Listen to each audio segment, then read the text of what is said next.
classificou, né, essa questão de que existem pessoas que são motivadas a fazer uma coisa para obter o sucesso e existem pessoas que fazem alguma coisa pensando em não fracassar na coisa.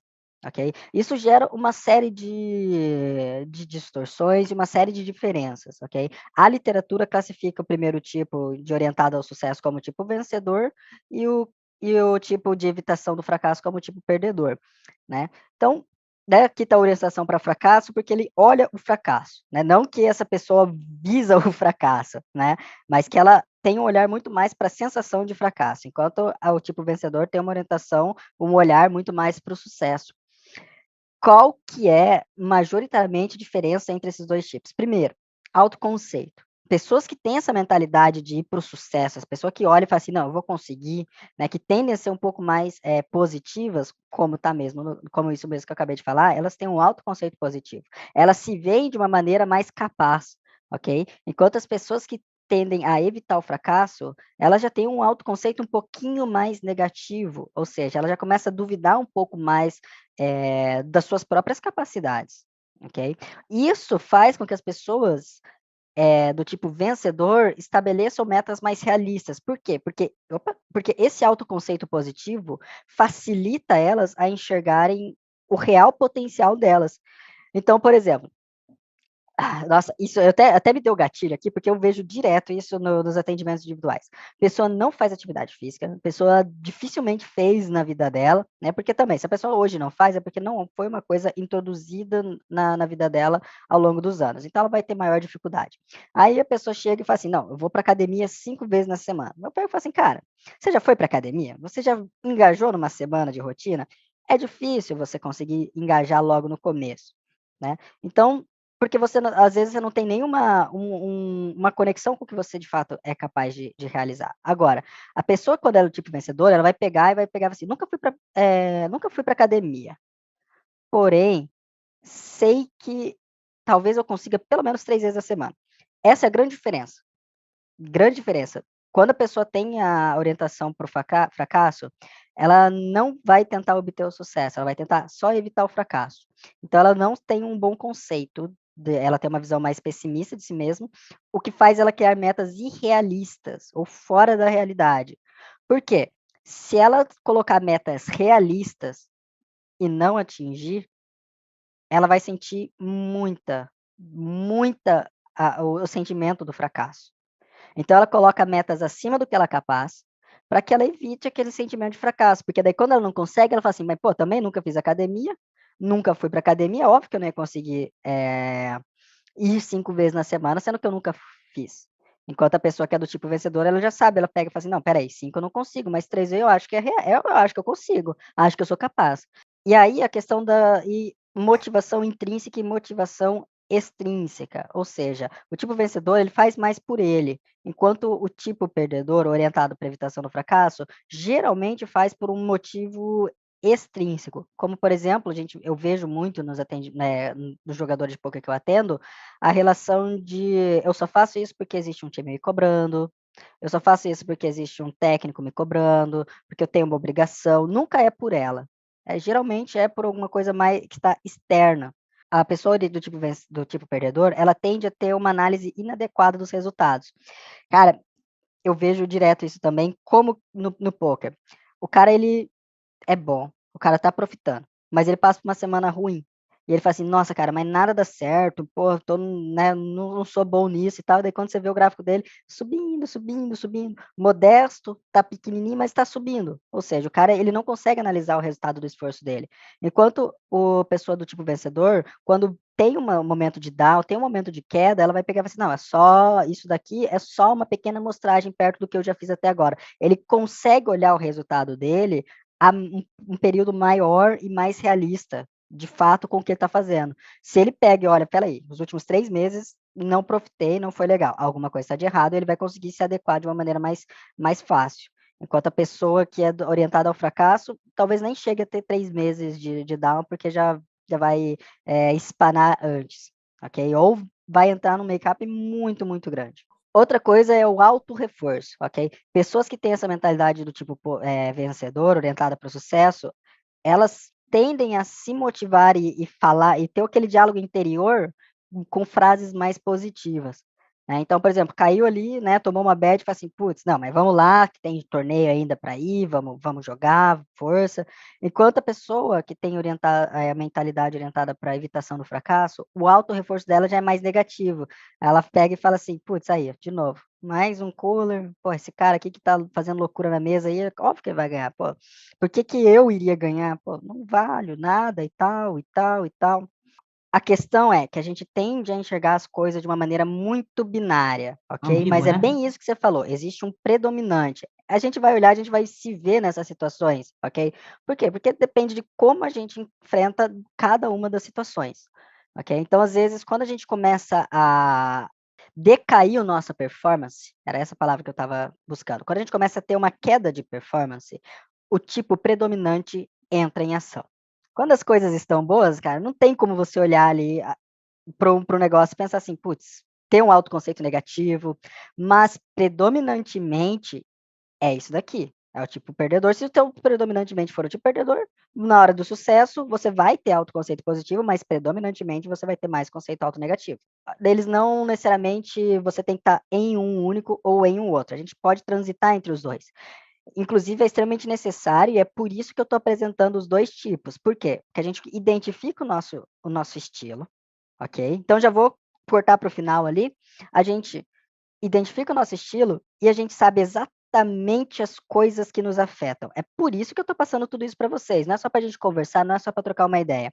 É para a gente se observar e pegar e falar assim, putz, estou trazendo altos conceitos negativos sobre mim. Espera aí, eu sei que isso vai me levar a uma motivação de orientação para evitação do fracasso e não para o sucesso. Talvez o meu estilo predominante seja esse daqui da direita, ok? E tudo bem, não tem problema. Mas você consegue ter um melhor controle sobre os seus pensamentos, uma melhor gestão emocional quando você entende o que você está fazendo. Então, cara, um exemplo disso é quando a pessoa ela entra num torneio só para preencher espaço na tela. Eu falo, qual que é a tua motivação para poder estar se registrando nesses torneios? Qual que é a tua motivação para fazer aquilo? Às vezes a pessoa não sabe, mas quando ela começa a observar todos esses fatores, começa a alinhar uma coisa na outra, fica mais fácil. Aí chega no final do grind, a pessoa pega e fala assim, pô, vou registrar nesse torneio aqui. Por quê? Sempre a primeira pergunta, por quê? Por que eu estou fazendo isso? Né? Outro exemplo disso, início de grind. Domingão, lá, né? Todo mundo vai jogar e tal. E a pessoa pega e fala assim: não tive tempo de fazer minha rotina de pré-grind adequadamente, ok? Mas eu preciso jogar. Tenho que entrar. Primeira coisa, a gente já fala assim: por quê? Ah, não, eu tô aí indo porque eu preciso volumar, porque senão não vou dar conta. Não, calma lá, calma lá, calma lá. Olha a motivação que você está indo jogar. Você está indo só para cumprir tabela. Você está entrando num grind domingo às pressas, sem cuidar do teu pré-grind, sem cuidar da tua performance, simplesmente para fazer volume. Né? Não faz sentido. Então, quando eu trago todos esses conceitos sobre motivação, é para você observar como os pensamentos interferem nas suas tomadas de decisões dentro de cada uma das coisas que você está fazendo. Quando você começa a pegar e falar assim, putz, eu vou executar essa jogada aqui porque se eu arriscar, eu posso não ter sucesso, então, opa, mentalidade de evitação do fracasso, ok? Já começa a se policiar ali. Aconteceu uma situação, autoconceito negativo, opa, não estou buscando sucesso, estou aqui talvez tentando só evitar o fracasso, ok? Coloquei uma meta muito acima ou muito fácil, opa, meta irrealista, não faz sentido, ok? Estou querendo fazer igual, de novo, a motivação extrínseca, só pelo volume, ok? Ah, não, eu vou me definir a minha carreira inteira, né? Por mais que a carreira seja curta, mas minha carreira inteira por conta do último resultado, do último domingo, ignorando tudo que eu fiz, ignorando tudo que eu já ganhei, uma análise inadequada dos resultados, ok? Por isso que eu apresento os dois. A gente tem o predominante, né? Pode ser para um, pode ser para outro, mas a gente tem que saber trabalhar em cada um desses conceitos, cada um dessas questões traz um pensamento, traz uma situação, a gente observa como a gente se porta, a gente vai entender a nossa motivação, e aí a gente consegue alterar a nossa motivação ativamente e não depende da motivação vir do nada, porque ela não vem do nada. Né? Como eu estou explicando nesses dois workshops, ela vem de todos esses conceitos juntos. Segurança no comportamento, tá ali. Se você está jogando poker, você tem que ter segurança naquilo que está fazendo. Todo mundo do fundo do poker sabe que downswing existe. Todo mundo sabe que entrar no make-up não é o fim do mundo. Por que eu vou parar de jogar quando eu entro no make-up e eu tô numa down? Por que eu vou parar quando as coisas não estão necessariamente acontecendo? É normal isso. Daí vem a insegurança, aí vem o tipo predominante. E tem a questão aqui, ó, orientação para normas individuais, ok? As pessoas que têm o tipo vencedor estão, perdão da expressão, mas pouco se fudendo para o que as outras pessoas estão pensando. É por isso que a gente vê as pessoas, grandes jogadoras de pôquer, se engajando e abrindo mão de domingo, porque as pessoas falam assim, nossa, mas você vai abrir mão de um domingo? Você vai jogar no feriado? E isso, e aquilo. Fala assim, cara, é o meu sonho. Eu sei o valor disso. E vai. Enquanto isso, as pessoas já começam a falar, peraí, né? Verdade. Peraí, não faz tanto sentido, mas, putz.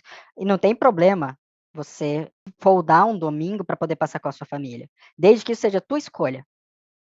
Entende? Desde que isso seja uma decisão tua e única e exclusivamente tua. O problema é quando a gente faz isso, ó. Aqui, ó, motivação intrínseca, motivação extrínseca. Em game, fora do game. Ah, mas eu tenho um pouco mais a orientação para evitação do fracasso. Ok, vai ser um pouco mais difícil para você, talvez, ficar em paz com isso. Mas existe uma série de técnicas. Lembra que eu falei lá, acho que no primeiro workshop, tudo isso que a gente está falando são habilidades, e habilidade é treinado. Ok? Então, uma técnica de respiração, o auto-reforço, perdão, você fazer o diálogo interno positivo, reforçar, não, tá certo, a minha tomada de decisão foi certa. Né? Não quer dizer que você vai deixar de sentir aquilo, ok? A gente nunca deixa de sentir o que a gente está sentindo. Mas a gente consegue orientar a nossa mente de uma maneira que ela retome o foco e não se apegue a sentimentos negativos. Aí, para a gente fechar, autodeterminação e autocontrole. Né? A pessoa que é do tipo vencedor, ela tem uma tendência a ter uma autodeterminação maior e um autocontrole maior. Por conta de tudo isso que a gente falou, né? Ela sabe o que quer, sabe da capacidade, sabe fazer uma boa análise de resultado, então, pô, vai buscar o que é dele, né? Ou o que é dela. Enquanto a pessoa que tem uma orientação mais para evitação do fracasso já falta um pouquinho, e o que regula o comportamento geralmente é muito mais fatores externos. A gente transita entre os dois, a gente vai ter momentos de orientação para o sucesso, a gente vai ter momentos de orientação para evitação do fracasso, mas ainda assim vai ter aquele que se manifesta com mais frequência, vai ter aquele que vai estar mais presente na nossa vida. Se a gente for ver, a gente fala assim, isso daqui ó, se repete mais. Então talvez a minha tendência seja um pouco mais essa. E não tem problema. Não tem problema. De novo, não existe um melhor, não existe um pior. Lembre-se que quando a pessoa que é o tipo vencedor começa a entrar em make e continua jogando sem mexer direito no jogo, para você conseguir frear esse cara aqui é muito difícil. É muito trabalhoso. Porque a pessoa, às vezes, ela se perde, ela não vê. Ela fala assim, não, mas eu tenho que fazer isso. E vai, pega, joga esse conceito de autodeterminação em patamares extremamente disfuncionais e vai lá e começa a grindar, grindar, grindar, grindar, grindar, grindar. Um tipo de comportamento disfuncional que aparece no tipo vencedor, a gente consegue pegar no volume. O cara vai lá, 30, 35, 40 torneios. 30, 35, 40 torneios em média dali, cada dia, de repente você vê um dia o cara fez 60 torneios. Por quê? Porque o cara começou a cair muito no começo e começou a encher de reentrada. E aí você vê o cara queimou toda a grana que ele fez só em reentrada. Por quê? Por causa da autodeterminação. Fala assim, não, eu consigo, eu vou, vamos lá, e vai. Então, por exemplo, se o cara ganhou e de repente o externo não falou nada, o externo não ligou para o cara, a chance dele repetir esse comportamento começa a diminuir.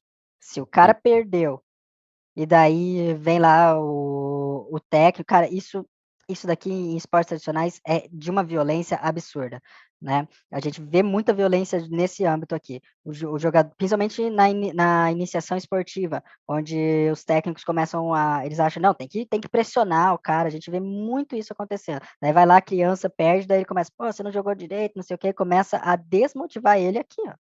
E às vezes não é porque ele tem uma mentalidade orientada à evitação do fracasso ou qualquer coisa do tipo. Ele acaba adotando isso por conta de fatores externos. Lembre-se, é uma relação entre os dois.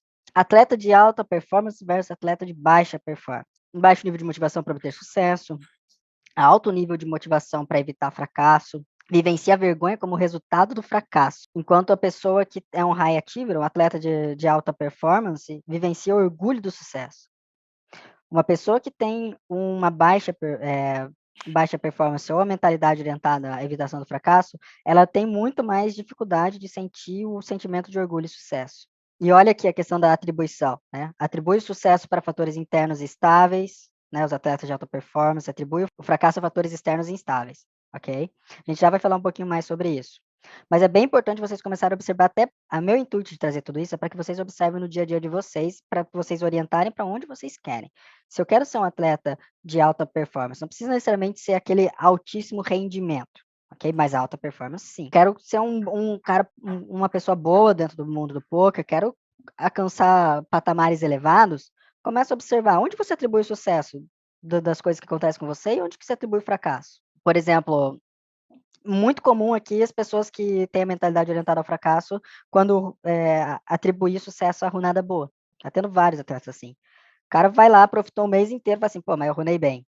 Pô, pô, cara, não é porque você runou bem, é porque você jogou bem, porque você teve um controle muito bom sobre as coisas que são estáveis. A questão das tarefas, depois, perdão, das metas. Então, alta percepção de competência, autocontrole, baixa percepção de competência, ou seja, o cara não se sente competente, né, não tem um autocontrole, sente-se que não tem um autocontrole. Isso também é bem importante vocês lembrarem, que existe a sensação do autocontrole. Evita desafios, né, procura tarefas desafiantes até um certo ponto, trabalha bem em situações de avaliação e trabalha mal em situações de avaliação. Então, é aquela, né? Chega ali, tem uma pessoa que vai observar, sabe que tem alguém acompanhando, já começa a ficar, né? Putz, né? Começa a tremer um pouco mais, já não fica tão bem. Determinantes internos ou atribuição causal.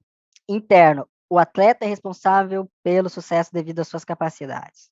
Externo, sucesso ou fracasso são decorrentes de situações alheias ao controle do atleta. Muito importante a gente entender como que a gente determina o nosso sucesso e o nosso fracasso. Isso é um determinante interno que influencia diretamente a nossa motivação. Se você só joga bem, só se dá bem por causa da questão da runada boa, cara, para você continuar jogando, a tua motivação vai lá embaixo. Vamos pegar a questão da atividade física, então. Vamos pegar a questão agora do inverno, no frio. Ah, mas é difícil sair no frio. É difícil sair no frio. Ninguém fala, ninguém aqui vai ser louco e falar, não, é tranquilo, sair no frio ali 5 graus para ir correr é facinho. Não, a gente sabe que não é.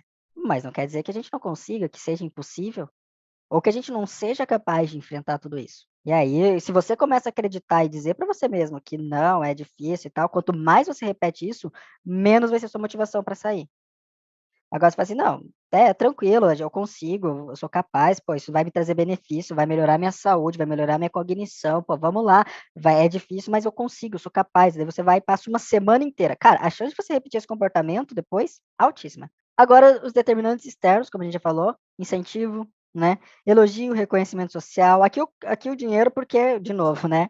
É uma teoria vinda dos esportes tradicionais, onde o dinheiro não necessariamente é uma coisa presente. Para vocês, é claro que o dinheiro tá aí em jogo, é para isso que vocês jogam, tem o retorno em dinheiro. Tanto que eu faço, eu pegar um jogador de poker para jogar ali um torneio que não vale nada de dinheiro, os caras tem joga. Motivação externa aqui, ó, dinheiro. Dificuldades e problemas. Nível de dificuldade da tarefa e problemas ambientais. Aqui, ó, nível de dificuldade da tarefa. Qual que é a média do AB de vocês aqui? Quantos de vocês já jogaram 109? Quem estaria motivado a sair daqui nesse momento e jogar um 109? A diferença aqui, né, é bem observado, né, para a gente poder elucidar aqui essa questão do que é uma crença limitante nesse aspecto, seria a crença na tua capacidade de bater um 109 ou não. Não necessariamente nesse momento. O que te impede agora de jogar talvez um 109 seja justamente a dificuldade da tarefa, e não necessariamente uma crença limitante. Mas se você acredita que você nunca vai ser capaz de bater um 109 porque é muito difícil, isso é uma crença limitante. E não só por causa do nível técnico, mas justamente por causa de uma sustentação de bankroll e Isso outros mesmo. fatores, né, que Aham. fazem a atividade nesse momento atual, hoje, essa atividade ser difícil de ser Aí. executada. Fica desmotivado a jogar, ok? Agora, se você já tá jogando isso é normal, você vai pegar, que você joga 109 recorrente, cara, não vai ser nenhum problema. Eu só queria fazer um adendo que é muito importante. Quando a gente fala da motivação, quando eu usei o exemplo 109, é trazendo para o atual cenário que vocês estão hoje. Hoje vocês não adicionam regularmente um 109. Por quê? Porque vai quebrar com a banca de vocês. Então, para isso, vocês não têm por que jogar. De novo, isso não quer dizer, como o Matheus trouxe, que isso necessariamente seja uma crença limitante. Não quer dizer que vocês duvidam da capacidade de vocês jogar um 109. Ok? É só que nesse momento não tem motivação de você colocar um 109, porque não faz sentido dentro do perfil técnico que vocês estão neste momento. Esse é o primeiro ponto. A gente tem que ser otimista, mas muitas vezes esse é o maior problema, disfuncionalidade no tipo vencedor. quando a gente acaba sendo otimista demais, quando a gente não sabe a hora de parar de ser otimista, porque aí a gente acaba ficando cego, ok? A gente acaba ficando cego para o nosso performance, para nossa capacidade. Extremamente importante você ser otimista no sentido de que você vai ser capaz, mas você trabalhar ativamente na tua capacidade para desenvolver as tuas habilidades para chegar lá. Já aqui, ó, metas realistas. Importante ter um autoconceito positivo, entender as nossas capacidades, uma boa análise dos nossos resultados. Veja, quanto mais a gente fala, mais tudo que eu acabei de trazer faz cada vez mais sentido para a realidade. Ok?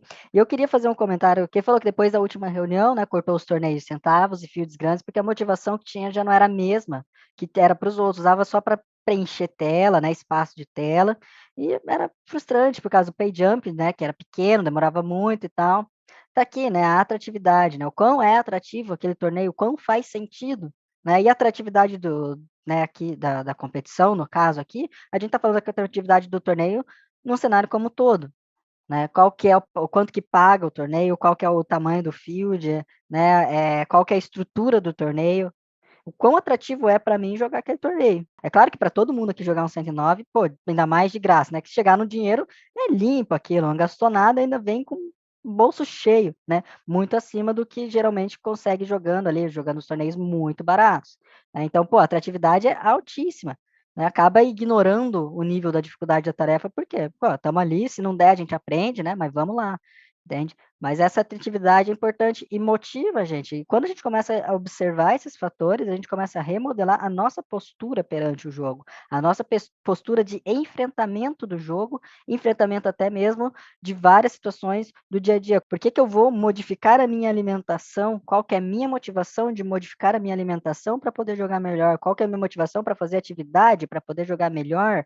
para poder ter uma saúde mais, envelhecer com mais saúde, né? O quanto que isso é atrativo, qual que é a dificuldade? Às vezes a pessoa pensa, putz, fazer atividade física é muito difícil, né? E às vezes começa a se retrair através disso, mas existem várias outras coisas que a gente pode estar trabalhando para poder promover essa motivação. Como eu disse, mas quais são os outros elementos atrativos que tinha aquilo? Eu falei assim, pô, eu preciso me engajar. Se eu não conseguir fazer isso agora, ano que vem, de novo no inverno, vai ser muito fácil para eu desistir. E se eu conseguir agora com 0 grau, hoje de manhã, por exemplo, que estava assim, que eu fui, tipo, pô, tá calorzão hoje, né? Vamos lá. Por quê? Porque eu já passei por uma tarefa mais difícil que aquela. E eu sei que eu sou capaz. Mas muito bom, a gente conseguiu enriquecer bastante, eu acredito, a visão de vocês sobre motivação, a visão sobre como que vocês se portam. Lembre-se que o meu intuito aqui é trazer uma reflexão, primeiro, conhecimento sobre como que a gente pode estar, como os nossos pensamentos funcionam e como que a gente está se portando nessas situações para a gente poder enfrentar o mundo do poker, que não é um mundo fácil, cada vez mais preparado, mais consciente da realidade que é, e conseguir, enfim, chegar no tão sonhado 109, que é apenas um marco dos vários outros que vocês podem estar alcançando.